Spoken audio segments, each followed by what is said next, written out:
The city never truly slept, but that night, it felt like it was holding its breath. The rain had stopped just before midnight, leaving the air cool and trembling with the scent of wet pavement. From the balcony of her small apartment, Maya watched the world glimmer beneath the streetlights, quiet, blurred, and beautiful. She had always loved nights like this, when silence wrapped around the city like a secret. She didn't expect anyone else to feel the same. That changed when she saw Elena. Elena lived in the building across the narrow street. Maya had seen her before, usually painting near her window, her long dark hair pulled into a messy bun, streaks of color on her cheek. Tonight, though, Elena was standing on her own balcony, barefoot, in an oversized white shirt, sipping something warm from a mug. Their eyes met for the first time. It wasn't supposed to mean anything, just two night owls glancing across the void. But Elena smiled, soft and knowing, as if she'd been waiting for Maya to look. Maya's heart skipped. She lifted her hand in a shy wave. Elena returned it,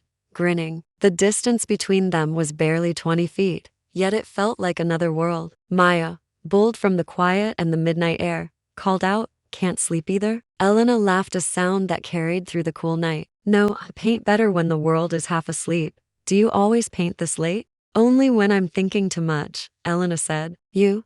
"Same. But I write, not paint." "Oh, an artist too," Elena teased. "Guess that explains the eyes." Maya blushed. No one had ever said that to her before. For the next hour, they talked, shouting softly across the street about everything and nothing. Favorite songs, heartbreaks, coffee rituals, the fear of being alone but the need for solitude. Every word drew them closer, like invisible threads weaving their balconies together. At one point, Maya whispered, "It's strange, isn't it? How two people can live so close and never meet until a night like this." Elena's voice dropped lower. "Maybe we were waiting for the right kind of night." Lightning flickered somewhere far away. Elena disappeared for a moment and returned holding a small sketchbook. "Stay there," she said. She began to draw, glancing up now and then, her face illuminated by the dim streetlight. "What are you doing?" Maya asked, capturing this moment before it disappears. When she finished, she tore the page out carefully, placed it inside a paper airplane, and threw it across the gap.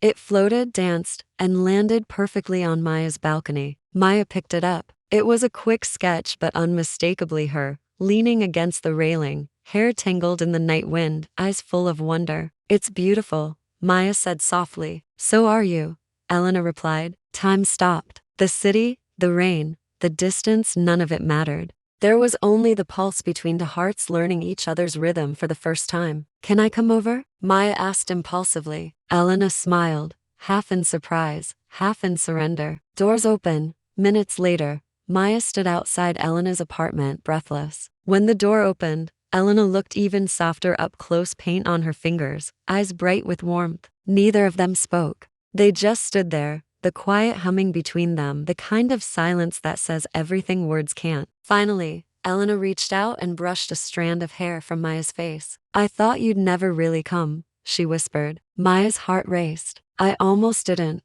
but you did." "Yes," Maya breathed. "I did." They stepped onto the balcony together, standing where the rain had left tiny silver puddles. The night stretched endlessly around them. The air was cool, but when Elena took Maya's hand, warmth bloomed through her veins. No fireworks, no grand gestures, just two women, one night, and the kind of connection that feels written in the stars. Later, when the first light of dawn touched the city, Elena leaned her head on Maya's shoulder and said, "I'm glad we both couldn't sleep." Maya smiled, looking at the soft blue sky. "Me too, because now I'll never see the night the same way again." And somewhere below, the city exhaled. Thank you so much for watching. Did you know that a huge number of you, almost 98%, aren't subscribed? If you enjoyed this story and want to hear more like it, hitting that subscribe button really helps the channel grow and ensures you won't miss our next video. We appreciate you being here. See you next time.